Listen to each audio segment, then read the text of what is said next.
What's up, everybody? It is Broken Havoc here, right here on the Broken Havoc podcast, here to review AEW Dynamite from August 11th, 2021, emanating to us from Pittsburgh, Pennsylvania. Overall thoughts on this show. I thought this was an okay show. It was not the best show in the world. We had 2 6-man tags. Of course, we had the fourth labor of Jericho, with Chris Jericho going one-on-one against Wardlow, which I thought was not the best match in the world. I mean, Wardlow dominated the majority of the match, but of course, Jericho got the win. And we got Chris Jericho going up against MJF next week. Honestly, I thought that match was going to be happening at All Out, but apparently that's not going to be the case. But overall thoughts on this show, we did get some information for All Out. And of course, you know, this show was not the best show. I mean, more of the focus is shifted towards this week's, or tomorrow night's, I should say, tomorrow night's Rampage show. Of course, the first episode of AEW Rampage debuting tomorrow night at 10 o'clock on TNT. Speaking of Rampage, I got Rampage reviews coming up on the channel. Of course, the first episode of Rampage, like I stated earlier, is tomorrow night. And this Saturday, and every Saturday from now on, I'm going to be uploading both my SmackDown review and my AEW Rampage reviews back to back. So be on the lookout for those reviews. I mean, I'm really excited to review Rampage, especially this week and next week. Especially next week. Next week is going to be huge with the most likely debut of CM Punk. We all know CM Punk is going to that show. It's happening mainly because of the fact that, you know, that show sold out only because of a freaking rumor, but come on, it's happening. CM Punk is coming to AEW, period. But I'm really excited to review Rampage. Rampage reviews are coming to the Broken Havoc podcast. Also, the Broken Havoc podcast is going live on YouTube. My first live stream is going to be next Saturday. Of course, August 21st, 2021 is SummerSlam, headlined by John Cena versus Roman Reigns, which is going to be a freaking awesome match. I'm really excited to see John Cena versus Roman Reigns. Of course, Roman Reigns is going to be going over. I don't see John Cena winning at all, but just that match is going to be awesome regardless. Of course, we got Edge versus Seth Rollins. We got Bianca Belair versus Sasha Banks. Those 3 matches are going to just steal the show, in my opinion. The rest of the card, yeah, we got Bobby Lashley versus Goldberg, but I'm going to be honest, that match is going to suck. That match is only going to be 3 freaking minutes. I'm not excited whatsoever, but I'm excited for SummerSlam regardless. It's going to be in a stadium in Las Vegas. It's going to be at Allegiant Stadium in Las Vegas, so I'm excited. I'm going to be live streaming after the pay-per-view, so be on the lookout for my SummerSlam review. Also, I'm going to be going live after All Out goes off the air. So All Out is going to be another huge show for AEW. I mean, AEW right now is on a roll, and I'm really excited to see what goes down September 5th at All Out. So I'm going to be giving you guys my All Out review live on YouTube right after the pay-per-view. And so be on the lookout for that live stream as well. This is the first time that the Broken Havoc podcast is going to be going live on YouTube. So be on the lookout for those reviews, and I'm really excited to see what goes down. So let's go with AEW Dynamite. The show starts with MJF, of course, backstage with Wardlow, cutting a promo on the fourth labor of Jericho.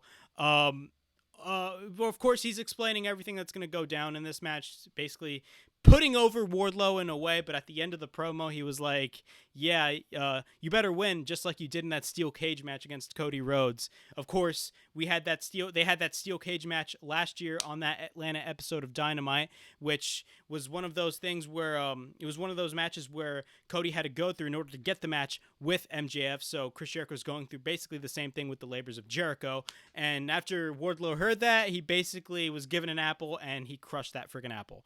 So overall thoughts, I mean, the whole match itself with Wardlow and Jericho, I mean, first off, I was really disappointed being that the fifth labor was Wardlow. I mean, I thought it was going to be someone huge, but apparently that wasn't the case. I mean, I thought it was going to be like, I don't know, somebody like a Lance Storm or something like that. Maybe I'm just going over the top. Or maybe like someone like a Big Show. Speaking of Big Show, he did make an appearance on this show, or Paul White, I should say. But overall thoughts, I mean, Wardlow, I mean, I was not really excited for Wardlow because we all know Jericho's getting the match regardless with MJF. I mean, this whole Labors of Jericho thing is predictable. But, yeah. So our first matchup of the evening is a trios tag team match with the Elite, Kenny Omega, Matt and Nick Jackson, the Young Bucks, going up against Dante Martin, of course, one half of Top Flight, and the Sydal brothers, Mike and Matt Sydal, a.k.a. Evan Bourne. I grew up with the name Evan Bourne in the WWE. He was awesome now, but he's a.k.a. Matt Sydal, same thing. But whatever.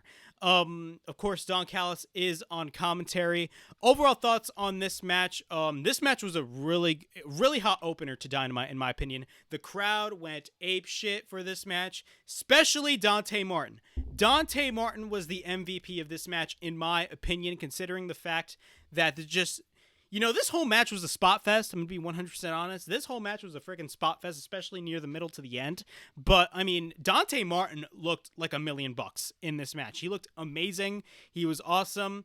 I'm going to give you guys my notes of the match, but if I miss anything, I'm sorry, because there was a lot of crap that went on in this freaking match. So, Matt Jackson and Matt Sydal start.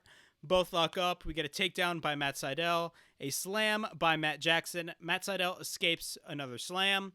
Matt Sydal proceeds to hit a senton. Mike tags in. We get a double stomp on Matt Jackson. Deep arm drag by Mike Sydal.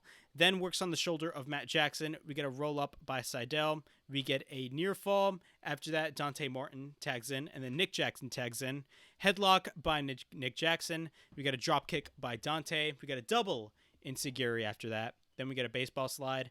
Then Dante Martin hits a splash on the right. We get a crossbody by Dante. We get a standing moonsault by Mike Sydal. Omega tags in. Omega works on Mike Sydal. Nick Jackson tags in, works on Mike. Then Omega tags in. We get an elbow drop by Omega. After that, we get a cover and a near fall.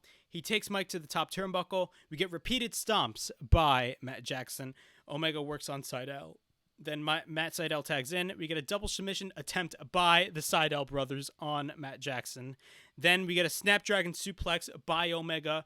Of course, Omega's making the save, so he hits a Snapdragon suplex on Mike Sydal, and then he proceeds to hit the Snapdragon suplex on Matt Sydal. So he hits both Snapdragons on both Sydal brothers. Then Dante all of a sudden goes after Omega. Omega tries to hit a move on him. I don't remember. I didn't write in my notes because I was just so invested in the match. But Dante lands on his feet in that particular move. We get an Insiguri by Dante. Dante makes the tag. We get repeated rights by Dante on Matt Jackson. Then, of course, Dante at this point is on a roll. He just goes crazy. Like, hella spots everywhere with Dante Martin. Like, this dude was crazy. We get a dropkick on Nick Jackson. We get a suicide dive after that by Dante Martin. Then a diving Hurricane Rana on Omega by Dante Martin. Holy shit. We got a diving crossbody on Matt Jackson. We get a cover and a near fall. Dante Martin goes to the top again.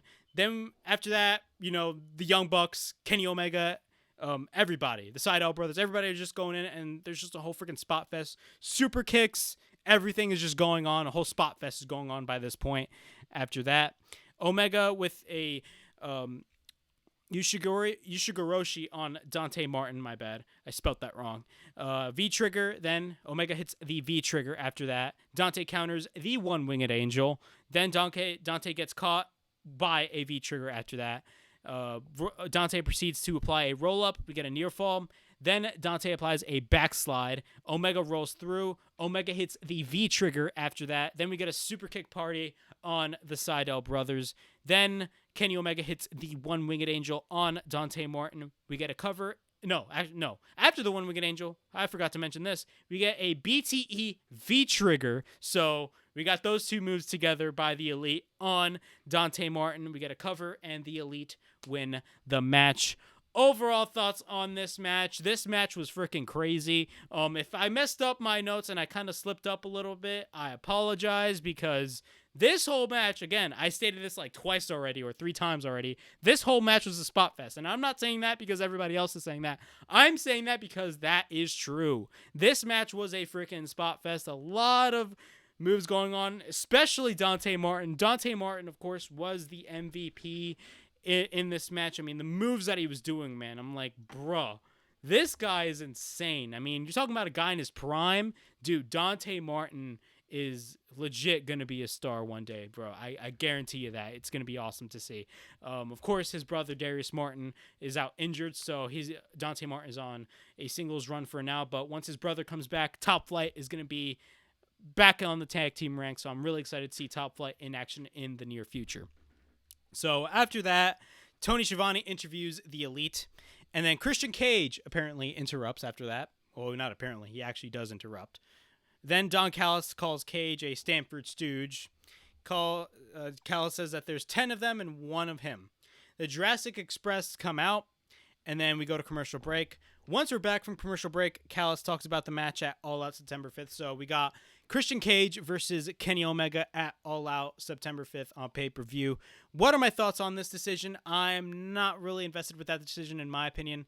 I think that the AEW could have done a better job by booking the match. I thought the match was going to be booked on like a special episode of Dynamite. I thought, everybody thought that the match with Hangman was going to happen, but apparently Hangman and his wife is giving birth to a child, so I feel like that's the reason why.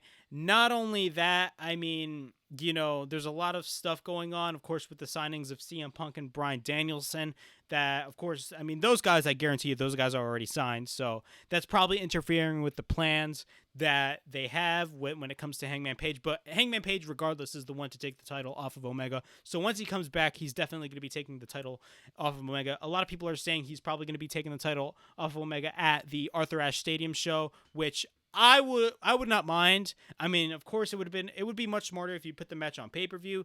But I mean, to be honest, I mean, I don't mind seeing the match on free television. But we got Christian Cage versus Kenny Omega at All Out. Tells Pittsburgh that the Elite is the greatest. That's what Don Callis says. Christian Cage interrupts. Actually, no, my bad. So Callis talks about the match at All Out September 5th. We get CM Punk chants, and these are obvious CM Punk chants. And if this was WWE, they would have edited those chants out. But we got CM Punk chants, loud CM Punk chants on this show. He tells Cage to sit on the sidelines, and then Cage calls Callis a Cardi piece of shit, which was funny.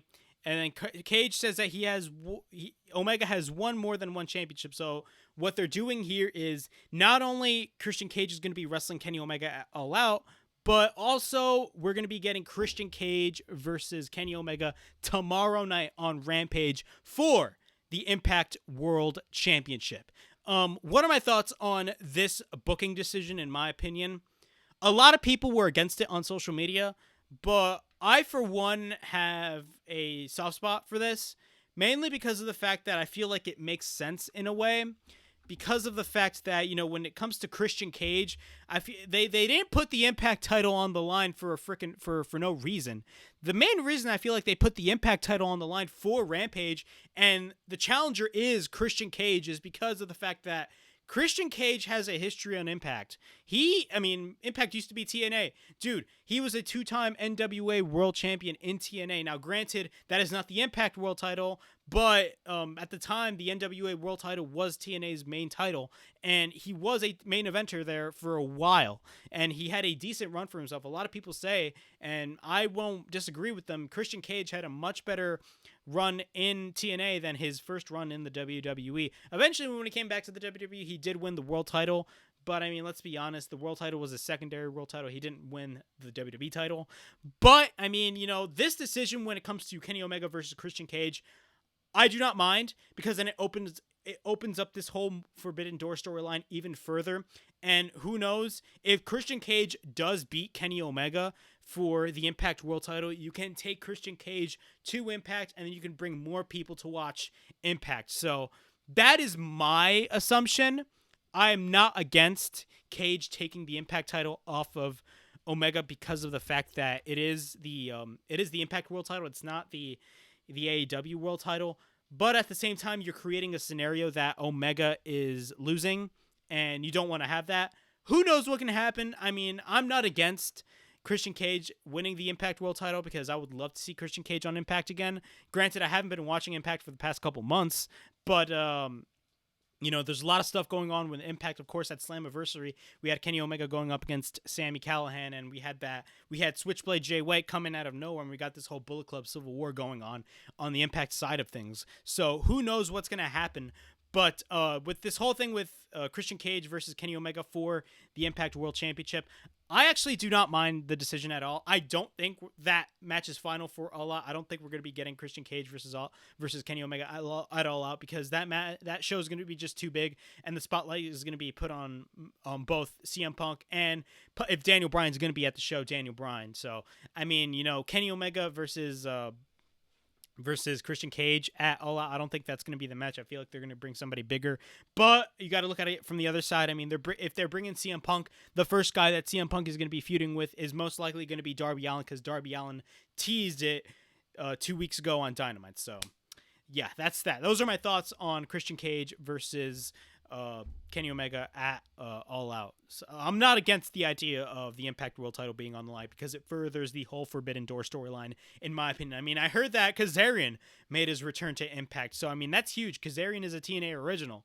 I mean, the guy was in TNA since like day one. You know what I mean? So like, I mean, I feel like this is not a bad decision, in my opinion. I mean, coming from me, I mean, I love TNA. I know TNA gets a lot of shit, but like, I mean, come on, Christian Cage, he was awesome in TNA. I wouldn't mind seeing Christian Cage on Impact.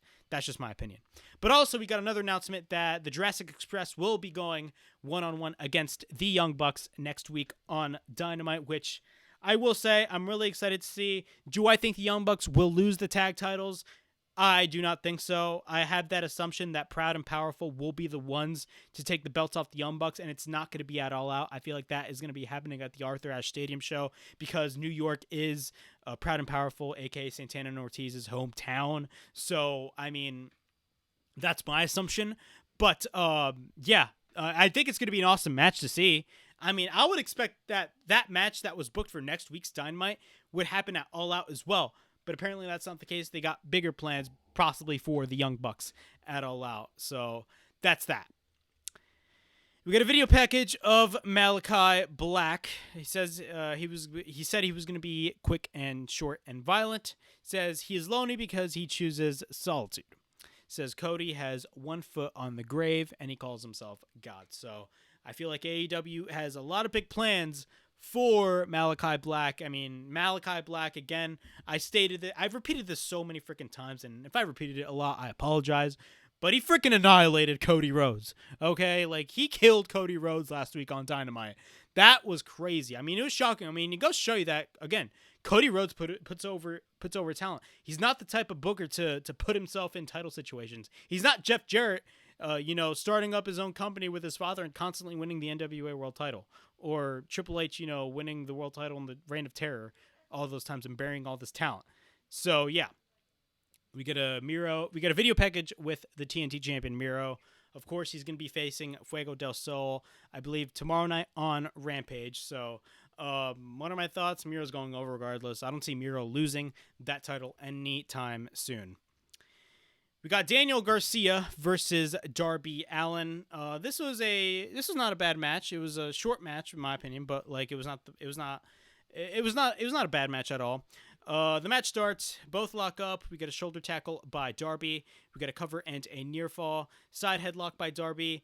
Garcia with a takedown. We get a cover and a near fall. Works on the arm of Darby. We get a roll up by Darby. We get a near fall. We get a bridge pin attempt by Darby, but we get a near fall. And then all of a sudden, Garcia applies a backslide pin attempt, but we get a near fall as well. Darby, at this point, pushes Garcia.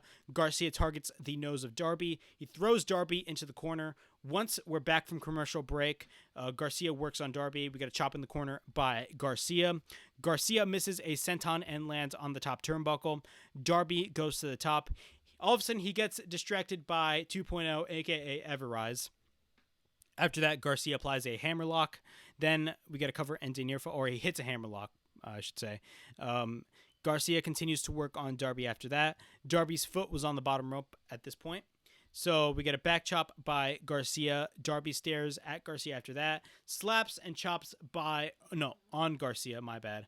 Then all of a sudden, Garcia fights back. Darby all of a sudden hits a springboard coffin drop at the top, but gets caught with a rear naked choke, and then we get a roll through by Darby after a sunset flip by Daniel Garcia. Darby after that hits a stunner, and then we get a coffin drop from the top. We get a cover, and Darby Allin wins the match. Overall thoughts on this match: I thought this was a really good match. I really enjoyed it. Daniel Garcia is really good in the ring. I haven't seen a lot of his work. Of course, the first match I saw of Daniel Garcia was on Dynamite last week in that 6-man. But I will say Darby Allin looked great. Both men worked really well together. Of course, Darby Allin, again, I stated this earlier in the review. Darby Allin is definitely CM Punk's first opponent because, he stated in interviews, like, some guys that he would like to face would be guys like Darby Allin. And, so with CM Punk facing Darby Allin, I feel like that match is going to be really cool to see. I would love to see the interaction with CM Punk and Darby Allin. It's going to be really awesome to see. I'm really excited to see what goes down. That's my assumption. I do think that, again, CM Punk's first opponent is going to be Darby Allin because Darby Allin teased it 2 weeks ago on Dynamite. We get the Death Triangle backstage. Rey Fenix is talking about Andrade. Then all of a sudden, Pentagon proceeds to trash talk Andrade. Pac tells the Lucha Bros not to worry on Andrade and worry about winning the AEW tag titles. And Pac will be the one to focus on Andrade. Pac says that they don't know him and they don't like him and says this whole thing needs to stop now. So the whole thing with the Death Triangle and Andrade, we're going to be talking about it later on once we get to that backstage segment with Andrade. I do eventually think that the Lucha Bros are going to be turning on Pac. It's pretty obvious that that's definitely going to be happening.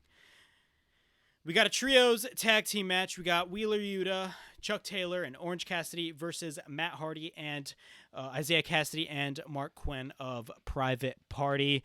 Overall thoughts on this match? I feel like this match did not really need to happen on Dynamite. This is our second 6-man tag of the night. There was only 2 6-man tags, but like 2 6-man tags in one night. I feel like that's a little too much. I feel like we need more singles matches, and I feel like that's what I really praise about AEW, especially coming off of, ever since NXT moved off from Tuesday nights, in my opinion. No, from Wednesday nights, my bad.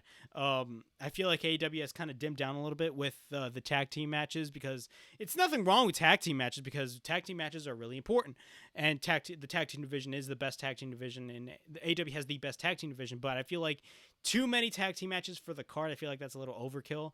I feel like you need more singles matches, and I feel like, with 2 6-man tags in one show, I'm only for 1 6-man tag in one show, but that's just me. Orange Cassidy and Matt Hardy start.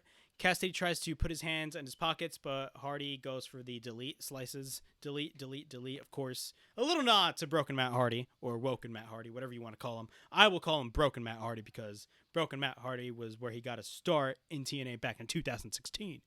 Hardy after that, Cassidy takes the hand of Hardy and places it in his pockets, and then we get a roll up by Cassidy. We get a near fall. Hardy hits a side effect. Then Hardy lands on the top turnbuckle. Then Cassidy splashes Cassidy style on Hardy, which was freaking amazing. You gotta love Orange Cassidy, right? Bro, he has some good ass splashes and some amazing kicks. After that, Mark Quinn tags in. Isaiah Cassidy and Mark Quinn work on Cassidy. Cassidy with his kicks on Isaiah Cassidy after that.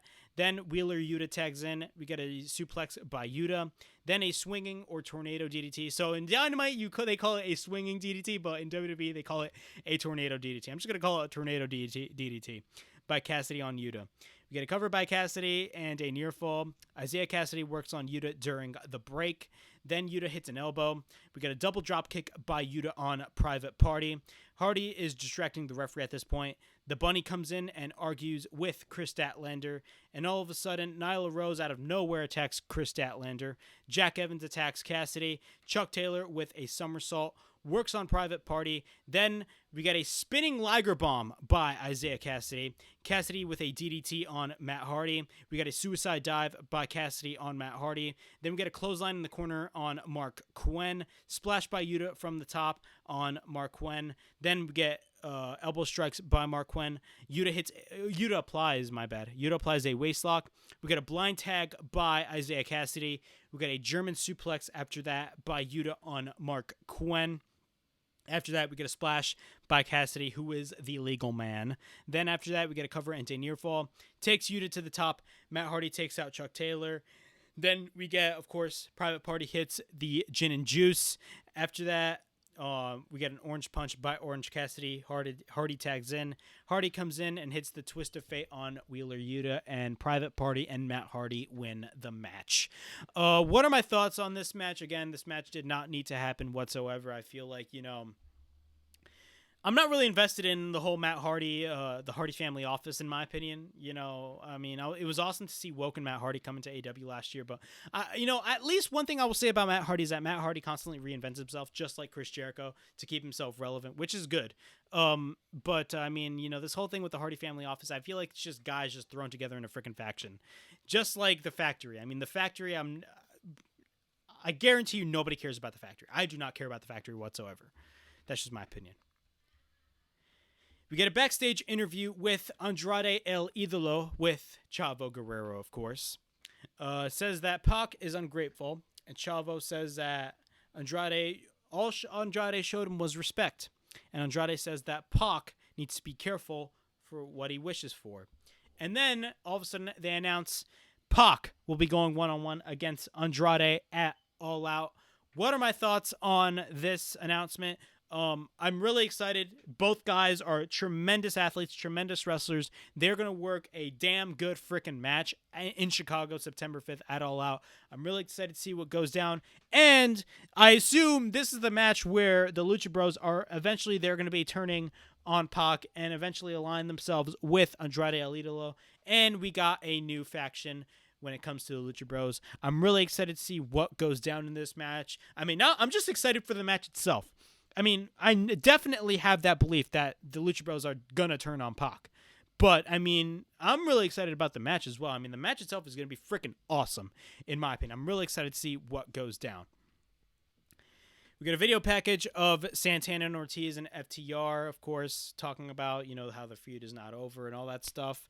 Again, as I stated earlier in previous Dynamite reviews, Santana and Ortiz and FTR have really good chemistry. The storytelling and just their matches are really good. Their last match ended extremely...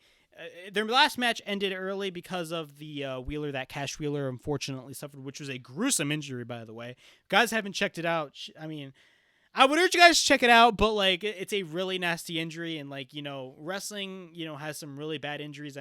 One bad injury that comes off the top of my head is that Sid Vicious injury where he came off the top rope and he just messed up his whole leg. If you guys haven't, that was from WCW way back in 2001. But that was another thing for another time. But Santana and Ortiz and FTR, I definitely do think they're definitely going to be wrestling again. Apparently, I don't know when. I don't think they announced a match yet, but I'm really excited to see. Definitely, that match is going to be happening on either All Out or Dynamite. I would love to see that match happen at All Out. It's good. It would be awesome. I would book the match for All Out, in my opinion. We got Chris Statlander versus Nyla Rose. This match was short. I was not really that invested in this match. Nyla Rose, I'm not really that big of a fan of as much as I used to be. I feel like Nyla Rose kind of went downhill, in my opinion. Nothing against Nyla Rose. I'm just saying, I was just not as invested in Nyla Rose as I used to be. I feel like Nyla Rose should have been the first AEW Women's Champion going up against Riho in that first match 2 years ago in that first episode of Dynamite, but that's just me. But the match starts. Rose goes after Statlander right before the match, or right as soon as the match starts. We get a kick by Statlander. Then Rose pulls a Monty Brown and hits a pounce, as Don West would say, pounce. That was a really bad Don West impression. I'm a huge fan of Don West, by the way. I know he's I heard he was diagnosed with some sort of cancer, so I hope he gets better. That's just my little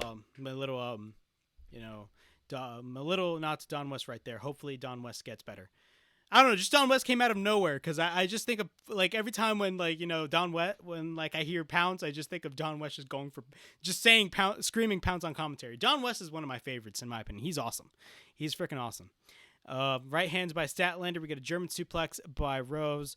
Rose misses and lands on the outside. Statlander drops Rose on the apron. Then we get a standing moonsault from the apron on Nyla Rose. Vicky Guerrero and Orange Cassidy all of a sudden face off. And then Vicky Guerrero does her typical Vicky Guerrero scream. So after that, we get a choke slam by Rose. We get a cover and a near fall. Rose takes Statlander on the rope for the diving knee, but Statlander escapes by being in a cartwheel position.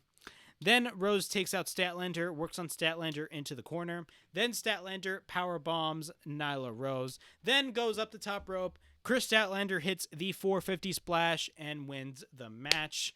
Overall thoughts on this match? I was not really as invested in this match. That's just me, but Chris Statlander's on a roll. In my opinion, she's awesome. I definitely do think she will get a title shot in the near future. So yeah. The Young Bucks backstage showed the works why they are truly elite. They showed the world, my bad. Says there's nobody in their league, and Nick says it's gonna be easy as a layup. Then the Jurassic Express come in out of nowhere and then attack the Bucks and then hit a dunk. This whole basketball thing with the elite, I mean, this looks like it's coming from. I'm gonna be honest, like. As much as I love the elite, I mean, like, this looks like something coming out of WWE. I mean, WWE would definitely do shit like this. And, if they continue to do this, I feel like they will be just heels that, a lot of people will just pursue as annoying. I love the elite. I'm just saying, like, these whole basketball segments, look, their whole Space Jam type entrance was awesome. But that should have just been a one-off. I don't think they should be doing these whole basketball type segments every freaking week. That's just my opinion. We get a video package of Red Velvet versus Britt Baker, which is going to be the main event of tomorrow night's Rampage.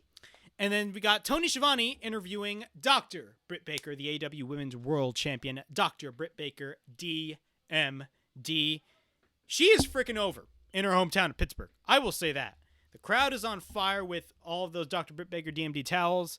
Baker states that she can't comment on her rise because she can't relate. She has always been the top of the women's division, and she is the baddest bitch on the planet. Then she says she wasn't afraid when this city needed a champion. Then she says that she leads Black and Gold and says that she presents Pittsburgh, Pennsylvania with hope and holds up the AEW women's title. Holds up the title after that. She says that she will drag Velvet's ass to the deep side. I believe that's what she said. My notes were kind of messed up.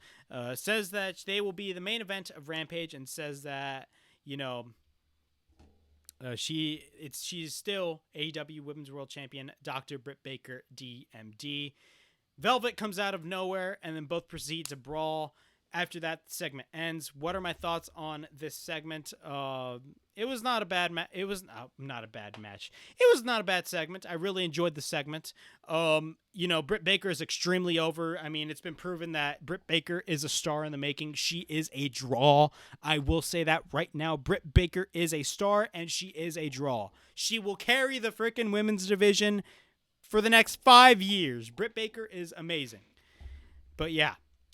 We got a video package of Ricky Starks and Brian Cage. Okay, great. Then we get the Dark Order versus the Good Brothers for the Impact World Tag Team Championship. So we got this week, Impact is all over the place. We got the Impact Tag titles being defended on Dynamite, and we got the Impact World title being defended on Rampage tomorrow night. Stu Grayson takes out the Good Brothers before the match even starts. We got Uno and Carl Anderson starting the match. Grayson tags in. He works on Anderson. We get a cover and a near fall. Uno tags in. We get a roll up and a near fall. Takes Anderson into the corner. Grayson tags in. Anderson proceeds to fight back. Uno works on Anderson. Brandon Cutler out of nowhere takes down Uno. Colt Cabana after that makes the save. Then Frankie Kazarian proceeds to attack Brandon Cutler, who interfered in the match, of course. Frankie Kazarian being the elite hunter. Anderson, after that, left the ring. We get a boot by Gallows on Grayson. The Good Brothers work on the Dark Order during the break. Once we're back from commercial break, Grayson tags in. We get a springboard swinging DDT by Grayson on Carl Anderson. After that, he plants a Uranagi on Carl Anderson, then takes out Anderson. We get a cover, but Gallows interferes to make the save. Gallows tags in. Grayson picks up Gallows, but fails. Then we get a double Pele kick by Grayson on the Good Brothers. So he pulls an AJ Styles. Then Uno tags in. We get a boot by Uno on Carl Anderson. Grayson with a kick. Both take out Anderson. Then Grayson proceeds to hit the 450 splash. We get a cannonball on Gallows by Uno. We get a cover and a near fall. Grayson goes to the top, but misses. We get a right uppercut by Gallows. Tries to go for the Magic Killer, but fail. Grayson hits the suicide dive. Uno flattens Anderson. Uno is about to go for the fatality, but Gallows throws the tag titles into the ring. We get a gun stun by Anderson on Uno, and then we get a Magic Killer by the Good Brothers. The Good Brothers retain the Impact Tag Team Championships. Overall thoughts on this. This was not a bad match. Stu Grayson and Evil Uno looked really good. The Good Brothers looked really good. Of course, they were doing their typical heel tactics in the match. But of course, they retain the Impact Tag titles. I don't expect Stu Grayson and Evil Uno winning the tag titles. But when it comes to tomorrow night's Impact World Title match, I actually have that belief that Christian actually may walk out of Pittsburgh with the Impact World Championship. That's just me. We get a video package of Camille, of course, who is the NWA Women's Champion. After that, we get Tony Schiavone interviewing The Factory. QT says that there was going to be an apology, of course, for what said, he says that Tony Schiavone was going to be apologizing to him. QT apologizes to Tony and says he's going to apologize to what he's going to do to his son. Then, all of a sudden, they proceed to attack his son, who is in the crowd. Then, Tony Schiavone is starting to freak out, and he says, all right, I apologize. He calls him a son of a bitch. Then Paul White, after that, comes in for the save with his music. Well, it is a big show. It's a big man show now. Oh, that's my bad Big Show impersonation. Everybody does that Big Show theme song impersonation. But he comes in to make the save, and then, he chokeslams Aaron Solo. It's great to see Paul White on Dynamite. Yes, when he first signed with AEW, yes, he was doing commentary for Dark Elevation, but he also in his contract is that he was going to have some matches with not Aaron Solo, but with a couple wrestlers in AEW. So he's going to have a couple matches. Same thing as Mark Henry. All right, before we get the fourth labor of Jericho, I'm gonna go through the cards. So for tomorrow night, AEW Rampage, the card is gonna be Kenny Omega versus Christian Cage for the Impact World Title, which is gonna be the first match of the night, which I'm really excited to see. We got Miro versus Fuego del Sol for the TNT Championship, and we got Dr. Britt Baker, DMD versus Red Velvet for the AEW Women's Title tomorrow night in Pittsburgh for AEW Rampage. I'm really excited to see that. Of course, we got 3 title matches in a 1-hour show. That is awesome to see. Rampage is looking to be a really good show and a really important show. I mean, Tony Khan was not lying when he was saying he's going to treat Rampage exactly like Dynamite, regardless if it's a 1-hour show. So that's awesome to see. And for next week, we got the Young Bucks versus Jurassic Express for the AEW tag titles on Dynamite. We also got Shawn Spears versus Sammy Guevara. And then we got Darby Allin and Sting. Yes, Sting is going to be wrestling next week on TNT, which is going to be awesome. The first time he's going to be wrestling on TNT, it's going to be amazing. Versus 2.0, a.k.a. Everrise. So that's going to be a stacked card next week. I believe Dynamite is going to be in Houston next week, but that's going to be a really stacked card for Dynamite next week. So I'm really excited to see. And of course, we got MJF versus Chris Jericho.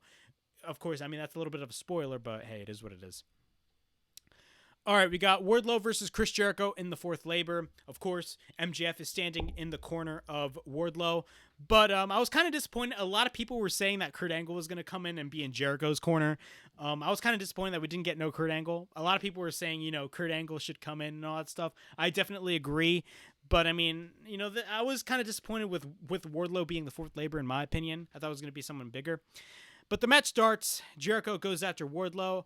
Wardlow takes control. He takes Jericho into the corner. Jericho goes to the top, drops Wardlow. Jericho hits a code breaker after that. We get a cover, and Wardlow kicks out at 1. So go straight that Wardlow ain't no joke. Wardlow works on Jericho into the corner, then slams Jericho. Continues to work on Jericho. Wardlow takes out Jericho on the outside. Sends Jericho onto the guardrail after that. After that, Wardlow picks up Jericho and sends Jericho headfirst onto the ring post and then drops him on the apron. After that, takes Jericho back into the ring. We get a powerbomb by Wardlow. Jericho tries to escape Wardlow, but then when he's about to hit the powerbomb, but Wardlow then hits a second powerbomb. So he hits the first powerbomb before that, and then after that, he hits the second powerbomb. After that, Jericho fights back with a couple chops. Jericho hits a crossbody, but Wardlow catches Jericho after that. Wardlow then hits the F10. Wardlow takes Jericho to the top. Jericho catches the legs of Wardlow, applies the Lion Tamer or the Walls. I mean, whatever you want to call it. I believe Jim Ross on commentary was calling it the Walls, but it's the Lion Tamer in AEW. MJF gouges the eyes of Jericho and while the referee was distracted. Then MJF gets caught and gets sent out. Jericho hits Wardlow with Floyd, which is his baseball bat, when the referee wasn't looking, and then hits the Judas Effect. Chris Jericho wins the fourth labor of Jericho. After that, Sean Spears out of nowhere attacks Jericho after the match ends, while MJF was in the stage. Sammy Guevara then comes in for the save. Then after that, MJF proceeds to run in. Then MJF applies the Salt of the Earth, the armbar. Then Jake Hager comes in for the save. Then MJF announces his stipulations for next week. So for the fifth labor next week, Chris Jericho cannot use the Judas Effect, and he cannot come out to his music, because you know how the crowd loves singing Judas when Jericho comes out. I guarantee you the crowd is still going to be singing Judas, even though Chris Jericho is going to be coming out with no music. It's going to be awesome to see MJF's reaction. He's going to be so pissed off. But what are my thoughts on these stipulations? I think these are really good stipulations. Who do I think is going to be winning the match? I honestly don't know. I mean, there's a lot of scenarios that can happen here. I do look at MJF eventually winning this match.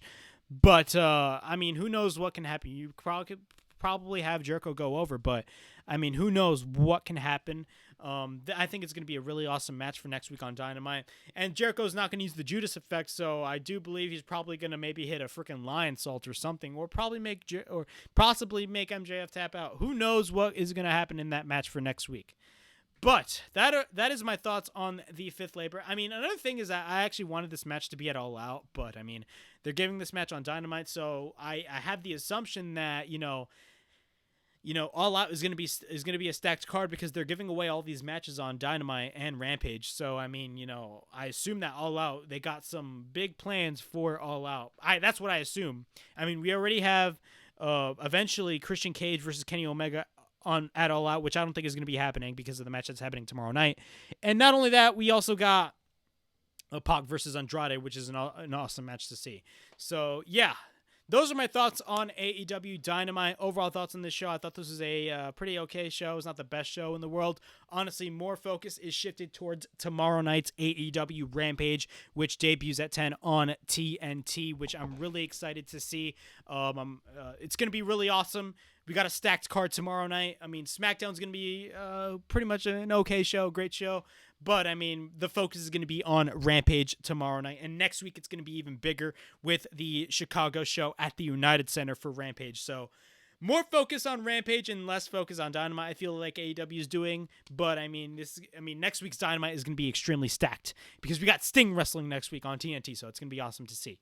But be on the lookout for my Rampage and SmackDown reviews coming this Saturday, and also the live streams. Of course, my first live stream is going to be on next week after SummerSlam. And yeah, please subscribe, comment down below, push that bell for notifications, and follow me on social media on Instagram and Twitter. Not only that, just check out my future Rampage reviews and my other reviews that I have up on the channel, and check out my live stream, because I'm going to be going live next week. This was AEW Dynamite, and this was Broken Havoc from the Broken Havoc podcast. Signing out.